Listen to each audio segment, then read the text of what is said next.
tsy misy ny andrasondraso ho an'ny kandida Marc Ravalomanana fa raha vao tafaverina teto an-toerana izy rehefa avy tany Eropa dia nijery avetrany ny zavatra izay iainana sy manjony ponina.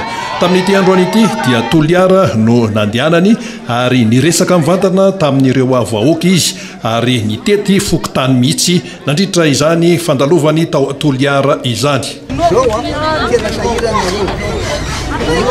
Tsisy sécurité.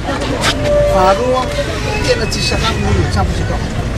Zay ny tsy mianatra. Dia zay ny tonga avy ato. Ny olona tsy miasa. Zay dia indrindra tena tanora tsy manao ny laorinasa zay. Ahoana ianao? Milaka. Avona iasa ny volona volona. Tonga ty zany hoa ijery dia mahita maso mihitsy hoe tena zao maty mahazo andriny. Zay ny mahatonga hoe elera vao mankaty aminareo aty. Satria mbola amin'ny lasinany manoka ny campagne kesika teo zay ny metsy mafy zany letsika satsiatsika amin'io hoe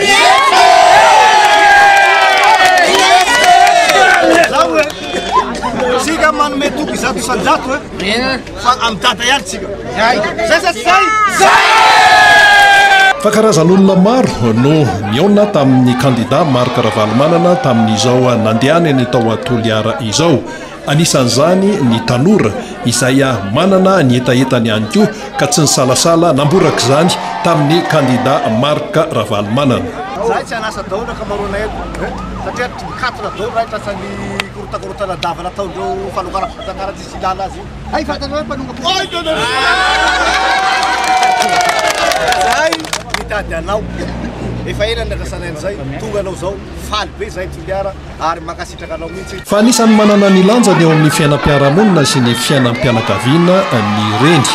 Maro tamin'izy ireo no niaona tamin'ny kandida Marc Ravalomanana tany Toliara ary avy hatrany dia tsy nisalasala nilaza ny tontolo izay mampanahirana azy eo amin'ny fiainana andavanandro.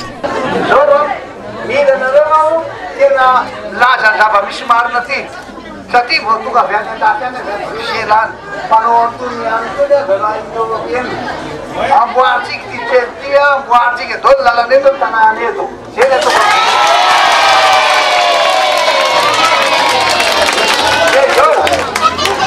aloha zay ny atao hoe eo fanamboarana le fotodrafitasy fa misy koa nefa zava tena maika dia manipalemana faharoa dia tsy misy miasa dia manjary tsy manana azy sakafo ianareo anoana aleo zany